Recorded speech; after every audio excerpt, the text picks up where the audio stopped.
Hello, everyone, and welcome to another episode of The Secret Origins of Mint Condition. I am your host, James, and with me is Chris. Hi there. And Joe. Hey, guys. And returning for a second week for the Halloween special is my brother, Patrick. Hello, everyone. And so hopefully you listened to last week's episode where Patrick gave his backstory and told us a lot of fun stories about working in haunted houses and also in his current professional restoration of movie props. But this episode is going to be, this is Halloween week, and we're going to be talking about our favorite horror, sci-fi, and monster type movies, or movies you would watch at this time of year of Halloween. And I will make a confession off the bat that I'm really not into the horror movies or movies like that. I like monsters are my big thing. So I'll just preface that my choices are based around that. Anyone else, how do you feel about horror movies or scary movies in general? I'm not a big fan of the genre, but there are films that are on my list here that are, well, one of them, my top one, my number one, is one of my favorite movies of all time. So I know which one. I know which I one think it you is. know what that is. So yeah, I look at it this way: if it's a good film, I'm going to watch it. And I don't go in there with a prejudice against the genre. So no.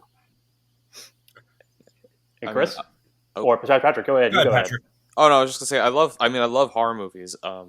And I'll watch them any time of the year. I will be honest and say that I'm not as proficient or knowledgeable about them as I used to be, but there's definitely my go-to genre for the fall fall season. Yeah, no, I'm right there with you, and I have what I call a bit of a narrow bandwidth of so we started early this year. When we hit October, Christina and I, and time allowing, but we would try and watch a different Halloween-ish movie, like sort of every night. Honestly, we try and do every day, and that rarely works out. So we're starting early. We've already started because it's September and we're feeling it. But I have a bit of a narrow bandwidth. So like I love ghost stories. I love creature features. I also like one of the honorable mentions, since we're doing a top 5. This just missed out on the cut, but like if you haven't seen Tucker and Dale versus Evil, do yourself a favor. Good. It's so good. So good.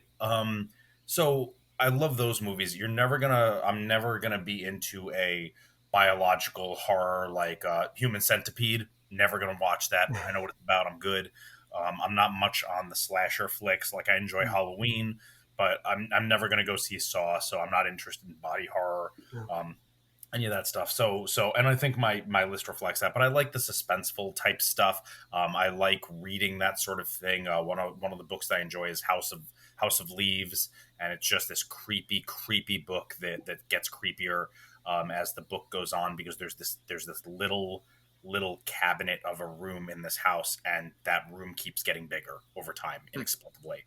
So it's stuff like that, like the unknown, the unexplained, that I really enjoy. So I do really enjoy horror, and lately I've been working on writing my own horror short stories.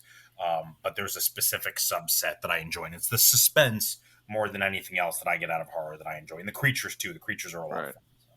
Well, it's funny you mentioned Tucker and Dale versus Evil. I had a more modern horror movie that I kind of had to edit from the list was Cabin in the Woods.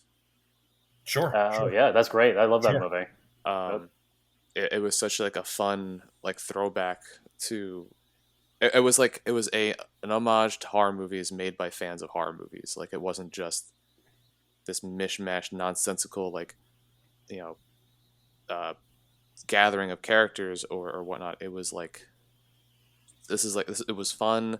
It wasn't like disrespectful or mean to like other classic horror movies. I don't know. It was just a lot of fun, I guess.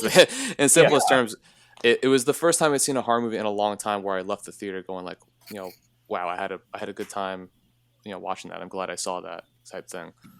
But that's just it, right? Like there's striking a balance. One of my favorite, I saw it, I think a year ago. I watched a documentary called Never Give Up, Never Surrender. Mm-hmm. And it's all about Galaxy Quest, right? Yeah, it's all about Galaxy Quest. And they talk a lot about how, you have this movie that became a cult classic, and it is even though they mock, in some ways, they mock fandom like Star Trek and B5 and Star Wars. Like, they do it in such a loving way that says, hey, you know, we're one of you. And so to that end, it's that fine balance of like, yeah, jokes are made, but it's not at anybody's expense. Nobody's punching down. And so much like what you're describing with Cabin in the Woods, there's that element of like, yeah, you've got a line to walk where you've got to, you know, yes, I understand you're taking some of the archetypes of the genre and turning them on their head or making jokes about them, like Dale and Tucker versus Evil.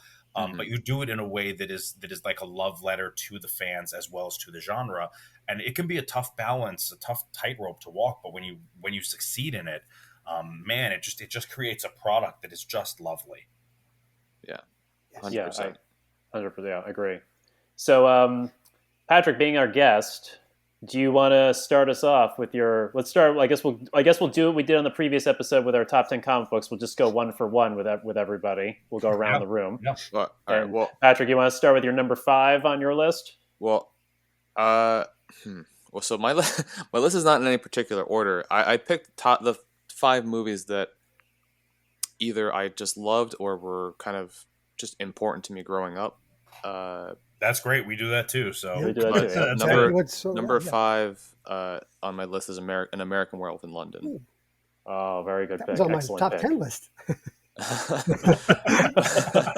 that was number 10. But it's like Rick Baker did such like an amazing job doing that movie. To me, one of the greatest transformation scenes across all cinema. I think it was practical effects. At the time, was so believable for its time and whatnot. And I think a lot of movies since then and shows since then have kind of taken notes from that movie and kind of used that as like a launching off point for what they were doing. Like I feel like a lot of people reference American Werewolf for whatever it is they're doing today. I think that's like the benchmark of werewolf movies or werewolf transformations in cinema. I can't think of any other film that's brought up, and I think people are always trying to chase the Rick Baker werewolf transformation in that. I mean, sometimes Rick Baker is even chasing himself. I know it was one of his last movies, but it was doing the remake of the Wolfman. I know he was trying not to just do the same thing he did in American Werewolf. So I think that's the benchmark so far definitely. Of werewolves. Definitely agree with that. Yes, that's a 40-year-old film, right? 1981. Yeah, 1981. Amazing. It still holds up. Didn't it won an Academy Award for special effects makeup? Didn't it? I think he did. I think Rick Baker. He's gotten a few Academy Awards or one of the few, if not the first times a movie won for makeup effects in that way. I think. Yeah. I think he did get the Academy Award for that. So yeah, that's a great pick, Patrick. Chris, what's your whatever order you put them in? What's your number 5? I'm sort of in the same boat as Patrick. I don't have an order because it just sort of depends on my mood, and also, I like a lot of classics, and like I said, since I watched so much in September, October, I there's a lot that just didn't quite make the cut, so I sort of kept it to these are the things that I not only watch every year, but sometimes don't even wait for Halloween to watch. So one of the ones that I have on here. Is the TV show Millennium, and I thought that it had some I like X-Files, but I didn't love it, whereas I loved Millennium despite the fact that there were like inconsistencies and it really went off the rails from the second into the third season, because from the second to the third season they sort of destroyed the world with an illness, and then somehow the world wasn't destroyed by season 3 because they're like, oh, we still have to make a show and we need people to make a show, so we're not but I really liked the different stories, not even as an overarching, but each individual episode. One of my favorites, not one of my absolute favorite episode out of the three seasons, it's the second season, and Frank is played by Lance Henriksen, who you know from Aliens. I just really enjoy him in general. Excuse me, but he is increasingly isolated from his daughter and his estranged wife, and he's just by himself. And so there's a Halloween episode wherein these weird things start to happen to him. There's a song that keeps playing on the radio, and he seems he's further from home than he realized, and he starts having like flashbacks of a guy, like a weird guy who lived in his neighborhood when he was growing up, and his encounter with that guy when he went trick-or-treating. And the whole episode is just, I thought, wonderfully done. So Millennium, despite the fact that it definitely had some shortcomings as a series overall, the individual episodes, the suspense and the horror they created were right up my alley. And also, I really like the cast again. Lance Henriksen, I just really enjoy the hell out of him. So we'll say my number 5 is Millennium, the TV show series. No, that's a great pick. I like that show. I've forgotten about it. I'm just going to see where I can watch it again, because that's a good pick to go back to. Yeah, I wish it were streaming, and it's not, but man, it's just a lot of fun, in my opinion. Yeah, absolutely. Joe, what's on your number 5? Well, I like to make an honorable mention of my number 6, but we could do that later on, because this was tough between 5 and 6. But 1948, 2 very successful movie franchises clashed: Universal monster movies, and the two gentlemen that were the biggest box office attraction of the 1940s, especially through the war years. And that film was Abbott and Costello meet Frankenstein. Oh, yeah. And I love this film for so many reasons. It's the macabre meets mayhem. It's a lot of fun, and it's got Bela Lugosi in it, of course. I think Glenn Strange plays the monster, and the Wolfman is there, right? Lon Chaney Jr. Lon Chaney Jr. Yeah. Yep, So absolutely. everything is there, and it's spooky. It's fun, and I think you want to laugh. I know I did as a kid. You're so scared that sometimes you have to break out in laughter just to protect yourself from the horror that you're watching. So this is a perfect melding of those two genres, and it's probably the last great Abbott and Costello movie. After that, once they got into the 50s, they just kind of fell apart, their movies. But this is again one of my favorite. If we're talking about this, horror and sci-fi, monster and genre, this is it. This is one of the best of all I would time. say. Go ahead, James. I would say this is before the MCU, Universal Monsters were doing this. So this would be the end game of MC. I like of Universal Monsters. Yes. Yeah, there you go. It was delightful. I'm right there with you, Joe. I remember wanting to rent this movie on a regular basis. This and Hold That Ghost. Oh, I love Hold That Ghost. I love that film. It's just some really great comic stuff, but the monster stuff in Meet Frankenstein was great. Great choice.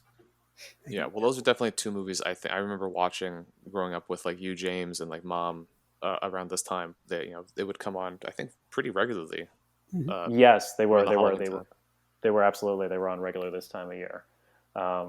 Well, Joe, it was actually going to be my number 5 also. Really? Nice, a little bit of crossover. Oh, but so the audience has, I guess, a little bit of flavor. Since I made a top 10, I'll pull from a bottom string and say which was close for 5 was 1941's The Wolfman with Lon Chaney Jr. I watch that every year this time of year. Wolfman is my favorite Universal monster character, and the Lon Chaney's portrayal of the character I always think is. I think he's the most grounded out of all of them. He's you really feel sympathetic for Larry Talbot, who he just wants to die. It's very I guess either they took this from it, or it's very similar to the Incredible Hulk TV series. I was just thinking that. Yeah. Every week he's just trying I just want to die. I just want to kill this monster. And Lon Chaney, I think the Wolfman is the only Universal monster at that time played by only one actor. Lugosi played Frankenstein, and Boris Karloff played other characters, but he's the only one to portray the character of the Wolfman, and I love it. And I know it wouldn't scare people today, but I think it's also if you ask Rick Baker, it's the stuff that led to your pick, Patrick, of An American Werewolf in London. So I think it's a great movie still. Oh yeah. Well, yeah. I mean, it had the great effect it did because of the the times and whatnot. You just didn't see stuff like that back in the 40s and stuff. It was. To capture that kind of stuff on film was truly horrifying. So. Yeah, absolutely, yeah. So, Patrick, back to you. What's in any order again? What's your next pick? Well, at number 4, I have listed Alien. Oh, nice. Oh, nice. Another one. That's on my list too. Yeah. Well, I mean, it's another great combination of sci-fi and horror. Yes. and definitely one of those movies that benefits greatly from not fully revealing the creature from the start of the film. Like you don't really that is so important. Yes. Yeah, I mean, you don't really get a full look at the creature until like the last part of the movie when and like the greatest. In fact, I'm actually looking at an action figure of the alien like sitting on my windowsill right now. That moment at the end when Ellen Ripley's realizes that she's not alone on the ship like she thought, and like you see the alien like uncurl itself from like the pipes and wires inside the the Nostromo, and you just see it kind of reveal itself there. It's just like that moment with like the strobing and the alien and the smoke. It's just like the perfect moment in a horror movie. You can feel how Ellen feels in that moment. Mm-hmm. Yes. Yeah, no, it's. I would say, yeah, it's definitely like the franchise went all over the place after that, but that movie is still, I think, holds up for what it was trying to do, and the effects for the time still hold up if you're watching it today. I still think it's a pretty like flawless movie. There's also the scene with John Hurt. The famous chest burster scene. Yeah, I watched that movie in the theater through with hands clenched over my eyes for half the film. And what you said, Patrick, about not showing the monster, that's so important. That's how you build, because Chris, you talked about this, about suspense. That's how you build suspense in these type of movies, whether it be a horror film or a thriller. The master of suspense, of course, was Hitchcock, and I just recommend Rebecca, his first American film, which was also on my list, by the way, in the top 10, because that's more of a psychological horror film. But don't show the monster until the end. Build up to it, kind of like the end of Jaws, right? Yeah, that's the whole thing. Worked for Jaws. Yeah. And going back to our last episode, it was the failure in a practical effect that led Spielberg to have to shoot that movie that way. Mm-hmm. Wow. Great pick. Yeah, I mean, there's also there's horror movies that I think would greatly benefit from just never revealing the monster. You don't need to see it. If the movie's already scary and you're almost done with the film, why? Don't show it. Yeah, absolutely. Yeah, it's my number one pick. Chris, so Chris, what's next on your list? Yeah, so as we were talking and as I was sort of thinking through it, I think my list is actually from least impactful to most impactful on me. That's what it is. So Millennium was creepy, but it didn't stick with me. It didn't make me turn on all the lights in my house, that sort of thing. So for me, it's sort of like least impactful, least creepy to most creepy. So that's apparently the direction in which I am going. So my next one is, and you can take either movie under this title, but my number 4 is The Thing. Ooh. Excellent pick. I honestly I really, really enjoy the original. It's creepy. The melting and melding of faces, the makeup and the prosthetics are terrific. It's not a thing that I think I had an appreciation for before sci-fi did their series Face Off, which I just got addicted to, when it first came out, and I just really loved all the intricacies of the work. So the original Thing, but also the most recent Thing, again, it's just there's something so primal about this creature that doesn't really have a form, and that there's that invasion of the body snatchers feel. But the fact that any biological thing could be a threat, it's just creepy as hell. Parasites really creep me out. And so the notion that somebody is the thing but doesn't necessarily realize they're the thing, it's just really cool. And again, I think just the prosthetics and the makeup are terrific and allow for some, because of the weirdness of the creature and the alien nature of the creature, it allows for some really weird and creative builds. So when the creature comes, whether it's as the dog or just a little piece of it, like the piece that attaches itself in the second one to the guy's face and to his mouth and is clearly transforming him, so they burn him to kill him before it's too late. Or the one where the bigger spider critter crawls over the guy and he's trying to keep it away from him, and it just stretches its neck out so that it can go cheek to cheek, and then it starts to fuse cheek to cheek. So now you have this weird spider amalgam monster. It just the creativeness of it just gets to me. So my number 4, The Thing. Great. Yeah, do you prefer the original over the I guess technically the sequel? I think the original is a better film, but there are things that I like about both. Right. So I think I think the original is the better film, but in a weird way, like my inclination, if I had to pick watching one, is more towards the newer one. I couldn't tell you why. Well, the newer one's the prequel to the original one, anyway. Right. Oh, yeah, not sequel, prequel. Right. It's technically a prequel. Why it has the same name, who knows? But yeah, for some reason the prequel is the one I'm more likely to watch. But I think the original is the better film. I think maybe it's because I don't know. I think maybe the way they did the effects work in the original Thing, it's so visceral and real. Like I can see people honestly feeling like maybe even subconsciously uncomfortable watching it. Like it just sure. like the things that are happening. That might be it. You know, like it's not the same in the prequel from what I remember. No, it feels much more artificial because again, we're not talking about practical effects as much as we're talking about special effects. So you might be right. It might just be the realism of the body horror aspect of it that I enjoy it and I appreciate it, but subconsciously I'm like, I'm gonna watch this one first, and then I'll watch this one. Good insight. Yeah. Yeah, no, that's a great movie. That actually was on my list too, so I agree with you, Chris. We're just stealing yours left and right. Yeah, that's fine. As you know, it's okay. Like, you know, we should just read off our top 10 list at the end and see how many crossovers we have. So Joe, what's on your number 4 pick? As most people who know me, I hate to fly. I don't mind being up to 30,000 feet in the air, hurtling along at 600 miles an hour, but being in a tin can doing that, I don't like it. So I'm going to pick an episode from a classic TV series from 1963, Nightmare 20,000 Feet. I mean, this episode still scares the crap out of me. And William Shatner with his eyes bugging out. No one could have done this better than William Shatner. I mean, this is a ridiculously impossible story made horrifyingly real by, this incredible creator, Rod Serling, and the people who work for him on this TV show. And it just builds and builds and builds until we see the freakish looking little gremlin on the wing staring at Shatner in the window.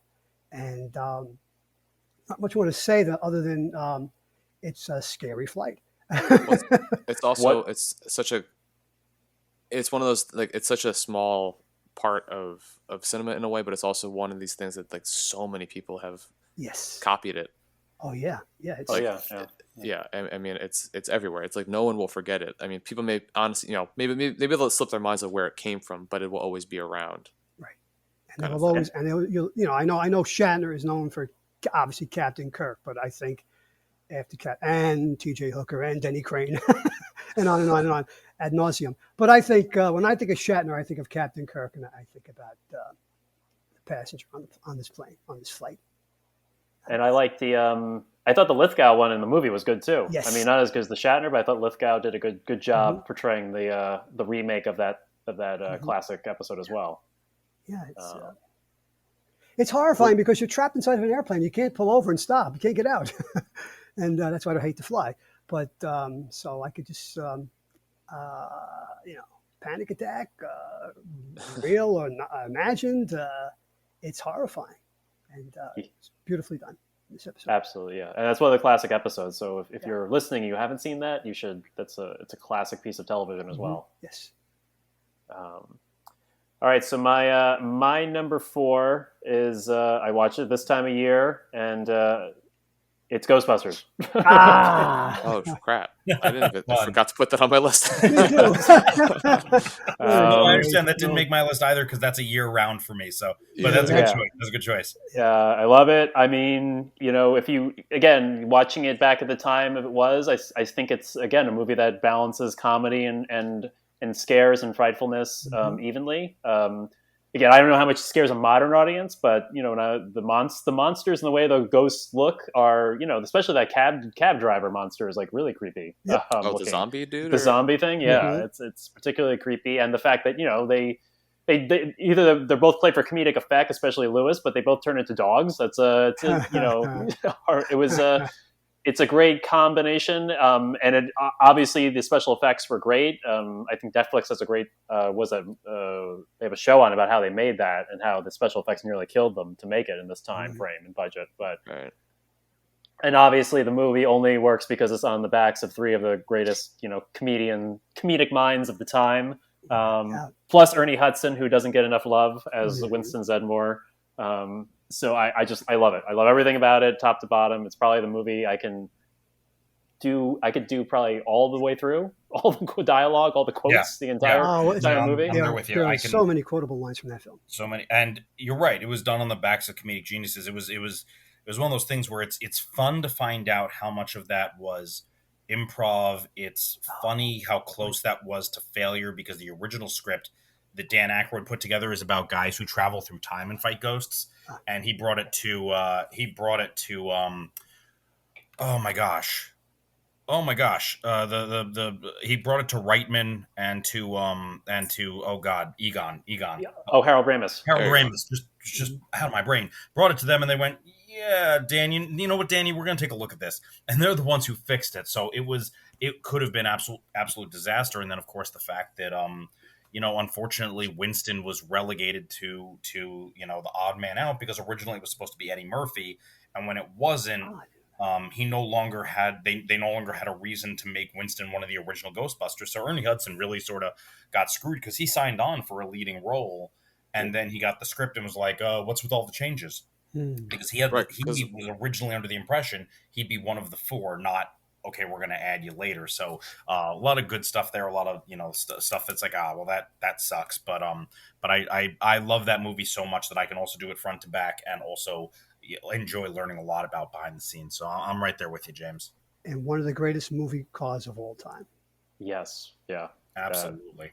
It's right there with the DeLorean. DeLorean, it's hard to say which one is more iconic, but Martin. It's the DeLorean, obviously. Yeah.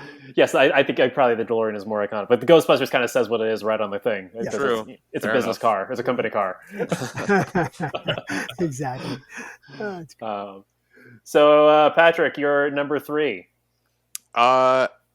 So my number 3 kind of, I think kind of breaks the rule a little bit, because I couldn't pick one of the 3. Evil Dead Trilogy I put down. Nice. I couldn't pick one because I like them all for different reasons. I guess ultimately, if I had to pick the best one, I would say Evil Dead 2 probably encompasses a little bit of both the first one and the second one. It's got just true gore and just violence in a horror movie. It's got so much in terms of like the comedic aspect of it. I mean, it's Bruce Campbell at his best in terms, the oh gosh, I'm just blanking on the best way to kind of describe this film, but well, it's like because that one of the films was on my list too, but it's even more so pushing the horror than Ghostbusters, but it's comedic horror. But it also does psychological horror. It does body horror. Yeah, it runs the gambit of all the different horror movie genres in one single movie. I mean, it's that movie that's kind of like, I always kind of saw it as a, originally I wasn't the biggest fan of Evil Dead 2 because I always just kind of looked at it as a remake or a re-release of the first one. But then, as I got older and I watched it, it's different. It's different in so many ways. Like the scene where Ash, the Necronomicon is messing with, Ash Williams, and the cabin starts to come to life, and you see him go from not just a terrified state to a point where his mind has been broken, kind of thing. The deer head is laughing at him, and the clock is spinning out of control, and the rocking chair is floating, and the shutters are slamming back. It's you get I think that's pretty much the scene where you get this iconic screen cap of Bruce Campbell as Ash in that movie, is where he like looks directly into the camera and he's like screaming and smiling at the same time, kind of. And Evil Dead 2 or the Evil Dead series overall is one of those things that I do watch it more than just around Halloween, but it's such an icon in terms of the horror genre. I don't think anyone ever really talks about horror without somehow talking about the Evil Dead. Yeah, I agree. And I think it's the second one, right? Where during that scene where he's looking in the mirror and the mirror looks back and says, I'm okay. And he's like, we're not okay. We just killed our girlfriend. We are definitely not okay. Yeah, I think I think I'm remembering correctly, or I might be wrong, but I'm pretty sure it's the one where you... No, I'm remembering wrong. No, I'm thinking about it. I was thinking of the scene from the first one where you see Ash's girlfriend kind of doing a ballerina dance, and Ash is like watching from the cabin. He's like, I just buried you, and now you're kind of tiptoeing through the woods, kind of thing. But yeah, it's a movie that has, again, it has lots of stuff for any, I think, horror fan in general. It's it's got everything. Right. I mean, the fact that they did Ash versus the Evil Dead, I think is a testament to how popular the franchise is. That it spawned several video games and a TV series, a remake, and now an even possible fourth film. I think, from what I remember hearing, that it's not entirely impossible that it might, that'll happen. Tons of comic books too. Oh yeah, tons of comic books. Action figures. It's all over the place. Yeah, that's a great pick, Patrick. Chris, what do you got up for number 3? Yeah, so my number 3 is I have really, really learned to appreciate the hell out of the way James Wan goes about his work. And so for me, number 3 was The Conjuring. I like The Conjuring because it is based on real people. Now, I know that anytime a film is, especially something like this, is based on, there's some liberties taken, and I learned some things that are kind of unsavory about some of the characters that are featured, and there's a charlatan aspect there. But all of that said, I really like the different ghosts that are introduced. I think the suspense is really, really well done. It's all these little... I like little weird things that it's easy to take for granted. So when they're playing hide and clap, when the mother... And the cast is great, by the way. The cast is just terrific. But when the mother is playing hide and clap with her youngest daughter while everybody else is out of school, and she gets upstairs and she gets to the wardrobe, and you just see these hands come out and clap. And they're clearly not a little girl's hands. And the mother is blindfolded, so she wanders over there, and there's nothing back there, because of course there's nothing back there. And then she's in the basement stairs later, and she's terrified, and she runs up the stairs, and she's locked inside. She's at the top of the stairs. She lights a match, and you just hear in a little girl's voice, "Hey, you want to play hide and clap?" And then next to her head, just like, and it just, the match goes out, and I really like all the suspense building there. I like the possession stuff. I think it's fun. I think it's creepy as hell. So I love the cast. So, and again, since I'm sort of ranking mine in terms of what do I watch the most frequently, Conjuring is always on my list. My wife and I, we could always be up for watching that, even though we know it's super, super well by now. And some of that stuff still, sticks with me, where it's basement stuff. So if I'm going down to the basement by myself, yeah, sometimes I get a little nervous, and I like that sticks with me despite knowing the movie as well as I know it. So my number 3, The Conjuring. That's a good one. It's a solid modern day horror movie. That's a movie I have to see. I've never seen. And that's James Wan, who directed Aquaman, correct? Yep. I had forgotten that he directed Aquaman. Yes. There's a pretty horrific scene in Aquaman with the trench. So I guess I need to see this film.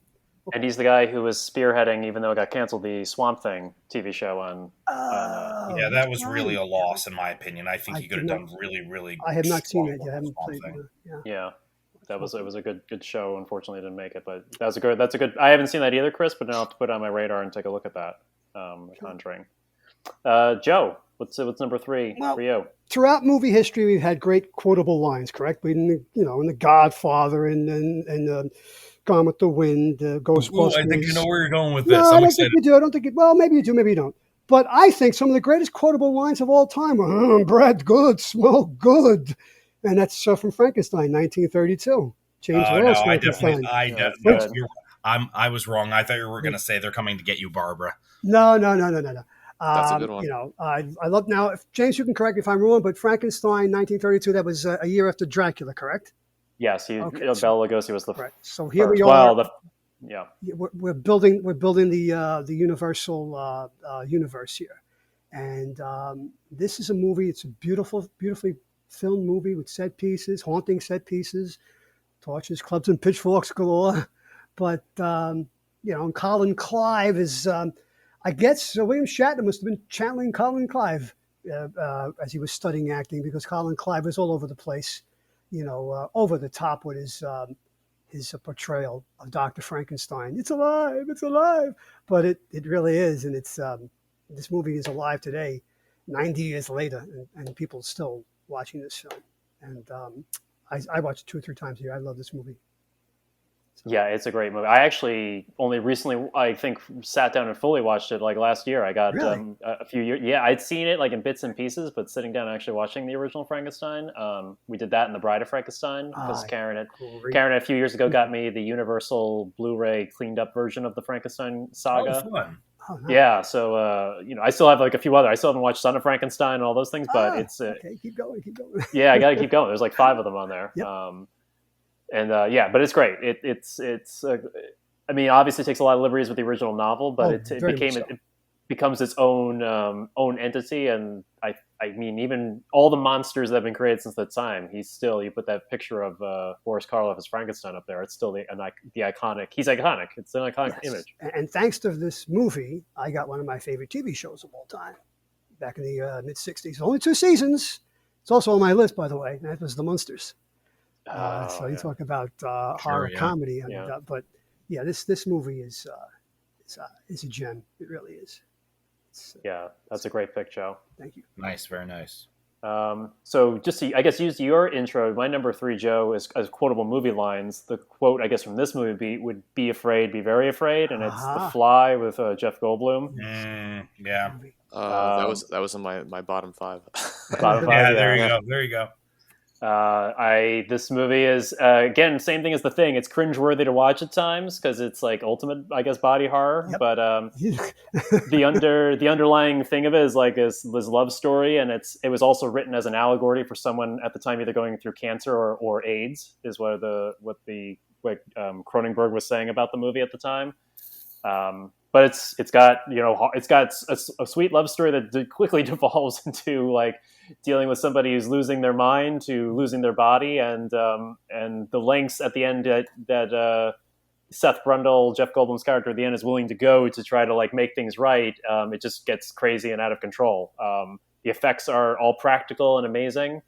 The stuff that Jeff Goldblum put himself through, I think this is probably one of his most iconic performances if you look at his filmography. And he's been playing Seth Brundle ever since.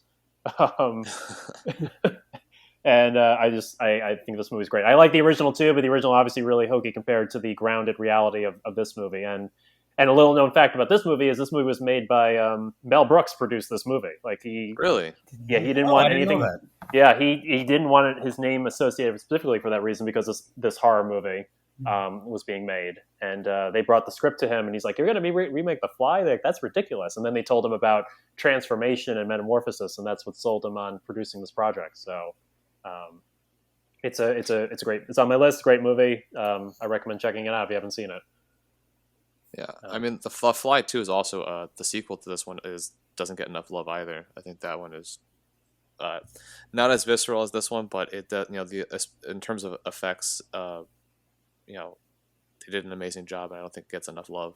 I agree with that too. I like The Fly too. Also, I know people hate on that movie, but I think it was a solid sequel to the original. But the original, like a lot of the movies we talked about, like American Werewolf and The Thing, The Fly also was like a pioneer in special effects. So it's hard to follow up something that was like the originator. True. To the thing you like. So, Patrick, what's your number 2?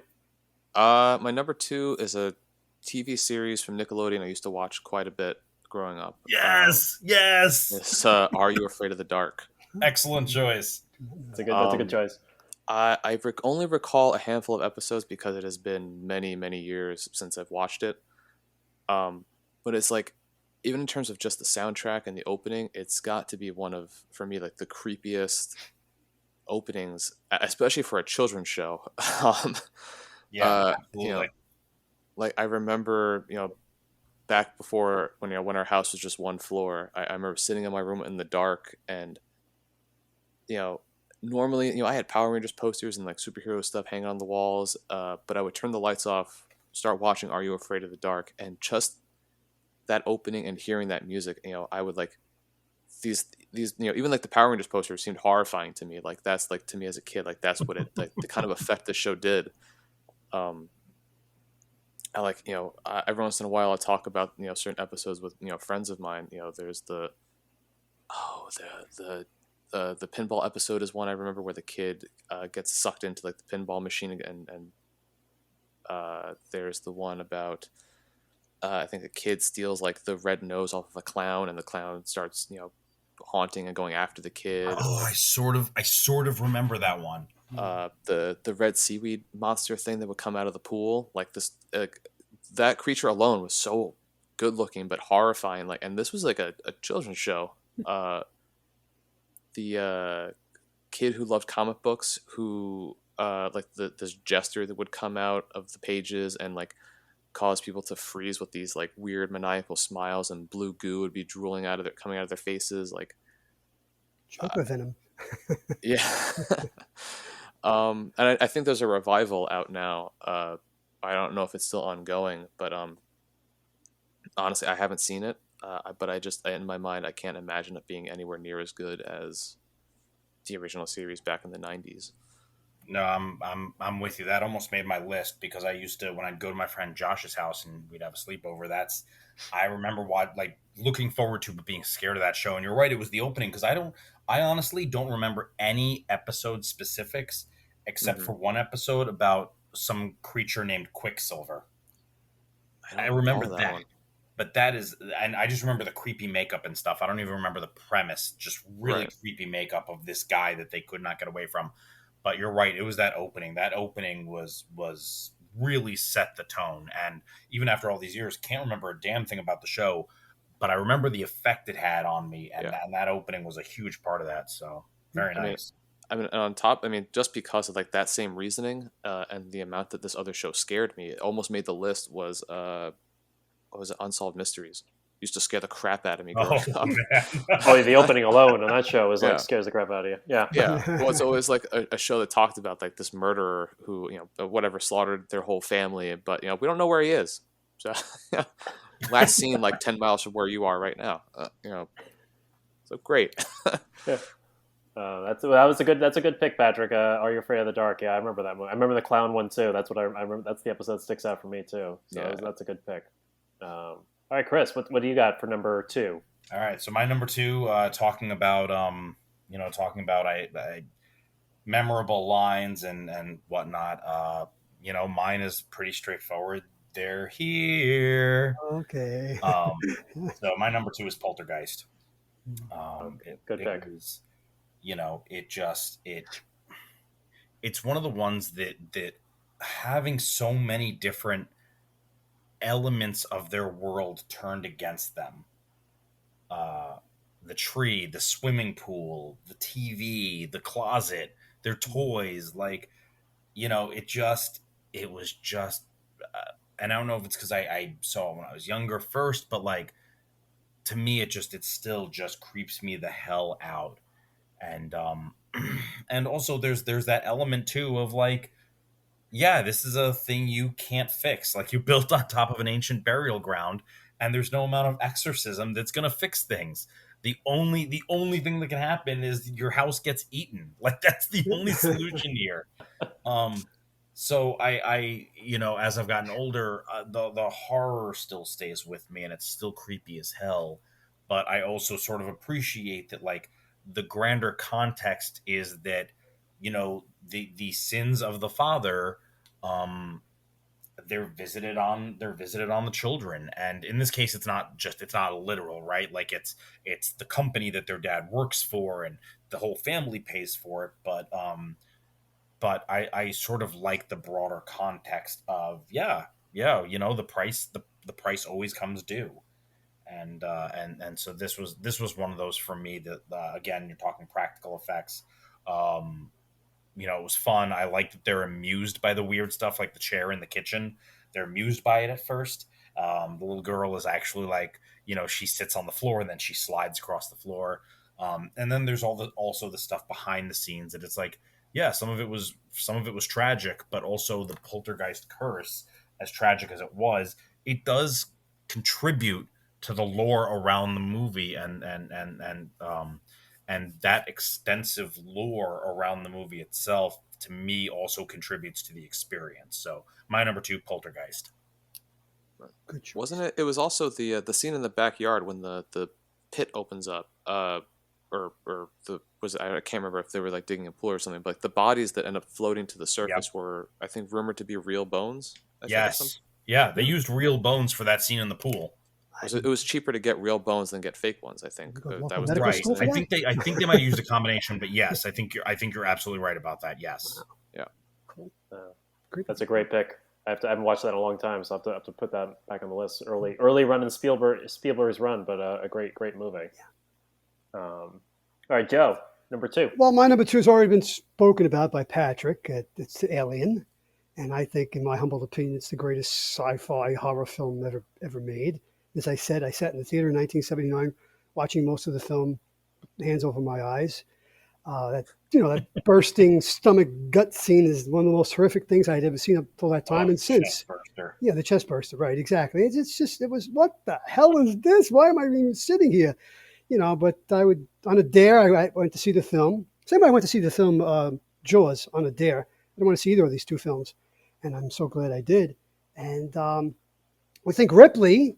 We see today what's happening in film, how we have the strong, powerful woman character and as a leading lady in many of these action movies. But I think Sigourney Weaver paved the way, and she was a great action star, not male or female. She was just a great action star. And I always thought they missed a boat in the 70s and 80s when they didn't find a way to team up Sigourney Weaver or have Sigourney Weaver go up against Arnold Schwarzenegger, because she would have kicked his friggin' ass. And couldn't agree more. Right? I mean, she's so great in this film. And Patrick, the way you described that scene at the end when the creature just uncoils from inside the spaceship, it's terrifying. And I'm getting goosebumps thinking about it right now. Well, it's funny because I've seen haunted houses try to duplicate.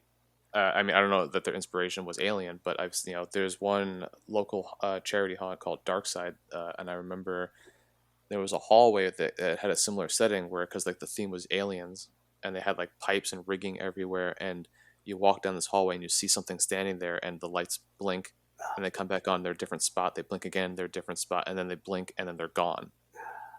And like the timing was just so perfect, and it reminded me of that particular scene. Yeah, that's at least we spoke about Alien earlier. I mean, I think she's probably the precursor to Sarah Connor in Terminator. Oh, yep. Yeah.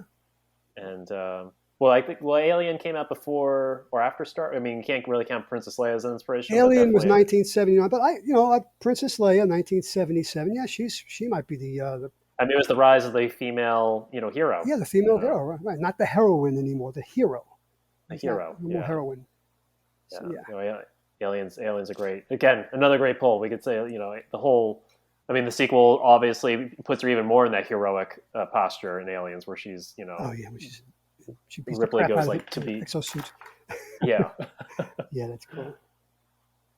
So my number 2 was spoken of earlier too, Patrick. I had the American Werewolf in London also on my list. Wow. But since we spoke about that, I'll pull from below my list. And this doesn't necessarily have to be this time of year, but I just watched it this time of year, and it's another John Carpenter classic, Big Trouble in Little China. Oh my God, I forgot. I love this. So good. It's so good for so many reasons. It's again, I think, comedy mixed with horror, mixed with action. It's got the whole package. Kurt Russell plays the lead, but he's in Chinatown trying to figure out all these. He's basically just like all these things are Chinese mysticism is happening around him, and he can't grapple or understand it, but he's trying to survive it. And it's great. You got ancient Chinese history with Lo Pan being the villain. You got ghosts, demons. San Francisco Chinatown, and everything's happening below it. It's just a fun, action-packed movie that if you haven't, it's hard to describe it except to go see it and watch it and experience it. But it's a classic. Yeah, I mean, it's one of those movies I remember watching with you, and Dad, growing up, and everything that happens once they go into the sewers, it's just so creepy. Like the scene where was it that one Chinese demon, the one that whose head keeps inflating until it blows yeah, up. it was the Like that scene. Yeah. I have that image of his head about right before it explodes, like kind of creeped me out growing up.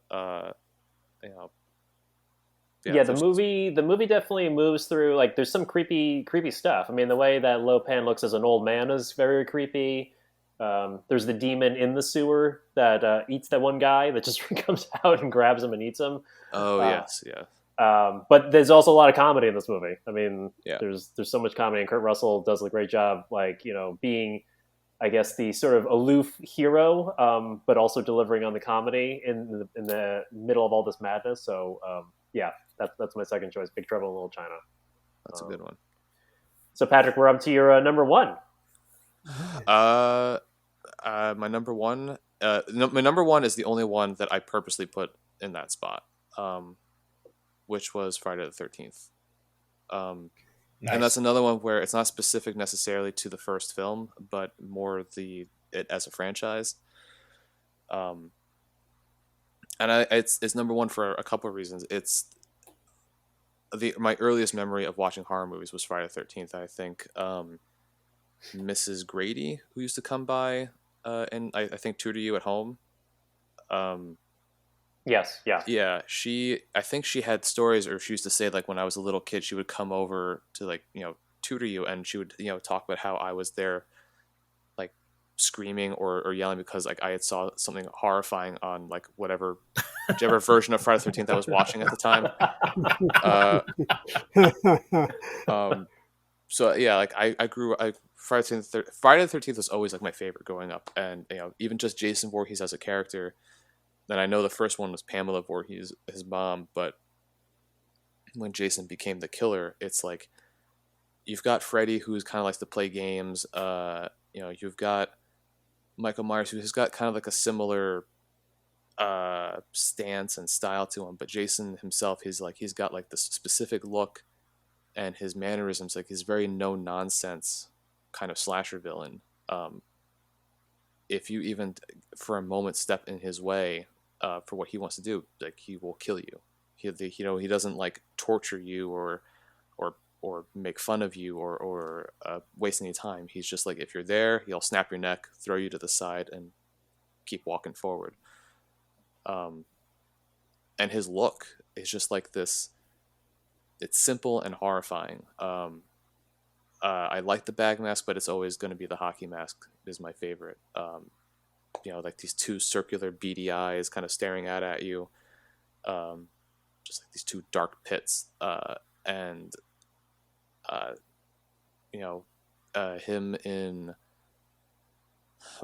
part 7, I think is his best look overall across the franchise, across the iterations, because in part 7 you have Jason Voorhees with his spine and his rib cage is exposed. He's got all this damage and like scars on his head from like all the previous films. And then even when his mask breaks and falls off, or I shouldn't say breaks, the psychic girl crushes it.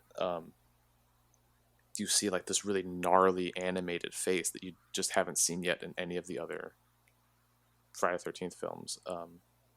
And of all of them, he's the one I always wanted to dress up as on Halloween. So, Friday the 13th, I know it's gotten pretty bad in like its more recent films, but overall, I'll never stop loving that franchise. No, that's a great pick. Cool. I mean, very cool. Yeah, very cool. He's an icon. I mean, whatever you think about the entire film or something, like Jason Voorhees is an iconic film monster, and and the entire film series is iconic. So that's a great pick, And you got tons of versions of it to pick from, since their continuity is kind of wonky. It's all over the place. It's all over the place. So you can kind of, much like comic books, you can kind of pick you can kind of pick the Jason Voorhees story you want, and that's your movie. Yeah, I mean, part 7 is mine. So Yeah, I like the. I think at part 7 I like too, or maybe it's part 5, which is the one where he has the chain around the neck and he comes up. Is that part 7? That's part 7. Like he Yeah. comes out of the water. He's all waterlogged and crap. Yeah, part 7 is Yeah. probably like the my favorite as well. So, but that's a great pick, Patrick. The entire series. Chris, what's your number 1? Yeah, okay. So my number 1, and it's sort of not even close because this is something that stuck with me. So Lovecraft Country. I Oh wow. I enjoyed the series. I liked it. My friend, it was always on my list, but my friend John insisted that I watch it, and I did. That said, I like the creatures in it. I like the horror in it. I like that there's a broader social context, so I like that some of that's turned on its head. But there's one episode that haunted me for, I'm not exaggerating, haunted me for a couple of months, and Christina can speak to this. So, I know we've given away a couple of spoilers already, but this is sort of a decent sized one, so I'm going to go ahead and put it out there. Spoiler alert. There was an episode in which the I'm trying to remember the girl's name, but the girl, Diana, this little girl Diana is cursed by a police officer, and she starts seeing these twins, Topsy and Bopsy, and I remember this. their appearance coincides with this song called "Stop Dat Knocking." And I got to tell you that the choreography of these two twins, the makeup is horrifying. These ghastly grins, these long nails, and the way they move because they dance. So this choreography they do, this creative director Jamaica Kraft, the way she has them move in and out of a crowd because Diana's the only one who can see them. Like it's back bending, back breaking, like unnatural movement. And anytime Diana saw them, like she might hear in the back of her mind, like very softly, this song "Stop That Knocking," or she might hear it at a higher pitch when they're closer. And I got to tell you that for like 2 months, no exaggeration, for 2 months after watching this episode, I would periodically, I'd shut down the house. Eli is asleep, and Christina's usually in bed before me. So I'm downstairs turning on the alarm, turning off the lights. And for a moment, I would just hear the lyrics that go, bum, bum, bum. And I would turn. And I would look. Like this scared the hell out of me. So I thought the series itself was good. But like I said, my list isn't necessarily of what's the best horror. It's on my list what sticks with me, what resonates with me. And Topsy and Bopsy just scare the ever-loving hell out of me. I've seen twins before, and yes, they can be creepy, but not like these. Topsy and Bopsy just scare the hell out of me. And for a couple of months, I walked around my own house uneasy, and I am not ashamed to say there were a couple of times that I walked just a little bit faster because in my head, I heard that part of the song, the bum, bum, bum. And nope, that's it. I'm moving faster now. So, yeah. So Lovecraft Country, but specifically the episode that features Topsy and Bopsy. That's my number 1. Easy choice. Oh, I've only read the book, and I was on my list now that I know I have access to HBO Max to watch that series. So I will have to put that in the rotation now. Oh, it's on HBO Max? Good. Cool. I can watch it. Yeah. Literally looked up, I had to look up the name of the song, and then it came with some images, and just seeing them again brought it all back. Their hair, the ghastly grins, the clothes they're wearing, like the potato sacks that are just and the way they move is so creepy as hell.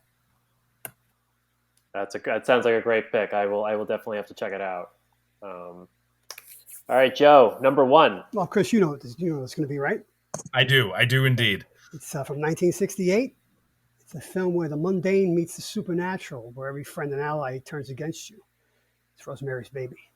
And this is... Yep. You'd mentioned it in another... I think for our audience, they may or may not have they may not have heard it, but I'm pretty sure by now that episode will be out. But there's another podcast episode where you would mention that, and so yeah, that's why I was like, nope, I know where we're going. I will forever talk glowingly about this film. It's on my top 10 list of all-time movies, and it's my top movie in this genre. It's a movie where even the building becomes a character in the film. That's how well the film is made. When you talk about set pieces and practical effects, but there's not that many effects in the film. You don't need that. It's more of a psychological terror film. What they do to this poor girl, they do to Mia Farrow throughout the film. Assuming her husband, her neighbors, her doctors, everybody betrays her. And then she gives birth to the spawn of hell. Or does she? Well, if you read the book by Ivor Levin, I believe, you can, that's a bit ambiguous, but I don't think the film is ambiguous. There is that scene, the scene where she's drugged and the devil comes to, I don't you know what I'm talking about.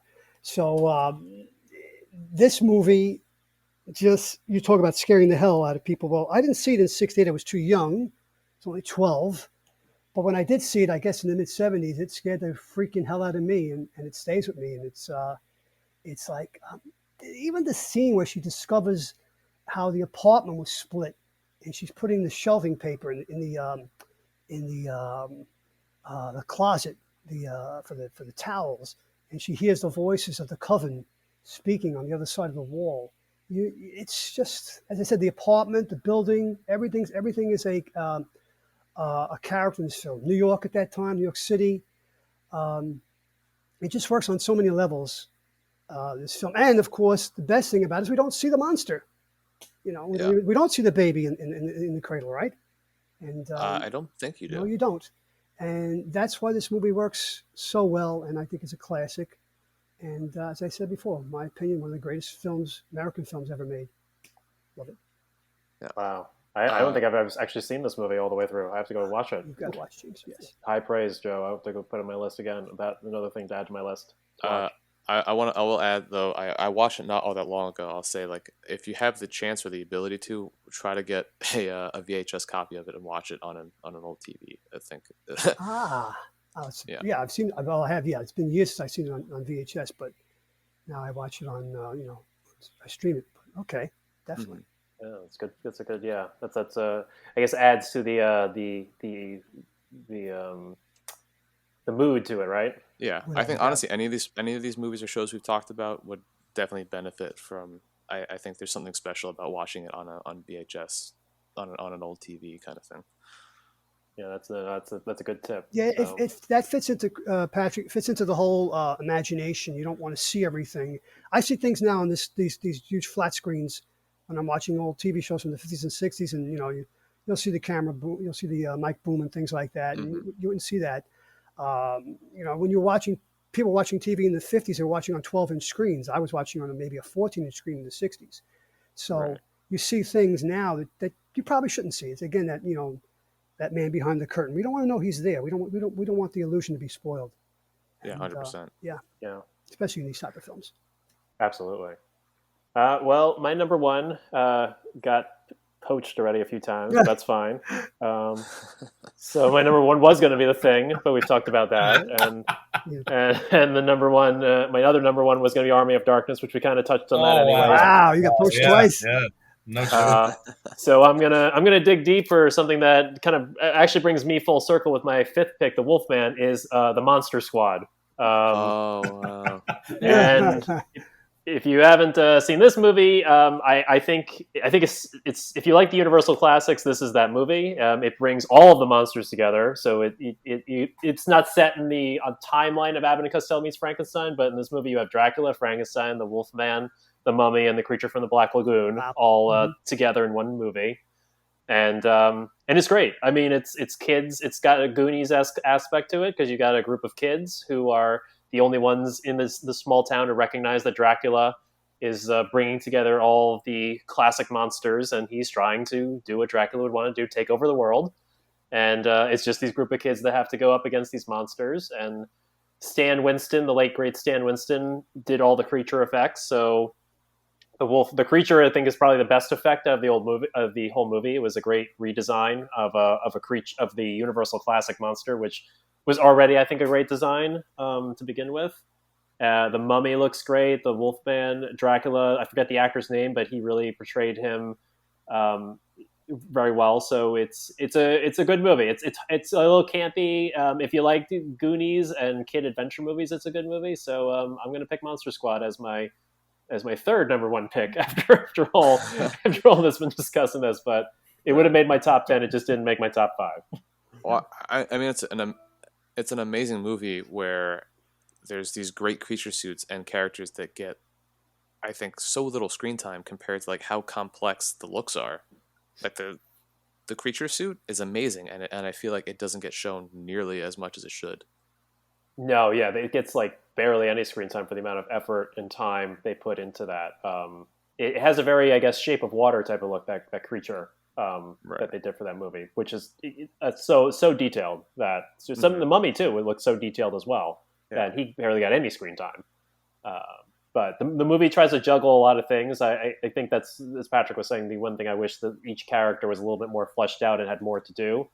But it's it also falls into that, like, I guess, B movie genre for that time, and really tries to capture that era of being. It was set more modern day of the 80s when it was made, but also tries to capture some of that universal horror type of feel with it as well. Mm-hmm. You also get Dracula, like, lifting up a tiny little girl and calling her a bitch. Yes. Hardcore. Definitely. Yeah. So, well, great. Thank you. So, gentlemen, that's our list. This is the Halloween 2021 special, and I hope you all enjoyed it. And we'll go out and rent, watch, or stream these movies. Once again, Patrick, thank you for being a guest on this episode as well. Yes, thank you, Patrick. Thank you, Patrick. Oh, it's my pleasure. And hopefully you'll come back for other things, other episodes in the future. We could love to have you back as a guest. I'm sure there's many more stories you can tell us from the shop and also from your time working in haunted houses that you can tell us. Yeah. Well, next time I'll try to do a little more research, and maybe I'll have some fun stuff prepared. Next time I'm on. That would be great. Once again, if people want to see your work, both your personal work and your work that you're doing at the shop, how can they reach you and find you? The best way to reach me or see any of my work is on Instagram, which is Pat_makes_things. Excellent. And the email address or the website for the shop? That's tomspinadesigns.com. Excellent. And if you are enjoying this show, we have the Facebook group page, which you can stop by and discuss and bring up topics on. We'd love to hear from you. We also have an email, thesecretorigins@gmail.com. You can reach out to any one of us for comments, questions, or stuff like that. And if you are interested in seeing any of my artwork, I'm on Facebook and Instagram at JL Art Page. But once again, thank you everyone for joining us. Thank you, Chris. Yeah, absolutely. Thanks, y'all. This has been a blast. Thank you, Joe. All I can say is look to the skies. Yeah. Yes. Patrick, thank you once again, and we'll see you on the next episode. Thank you.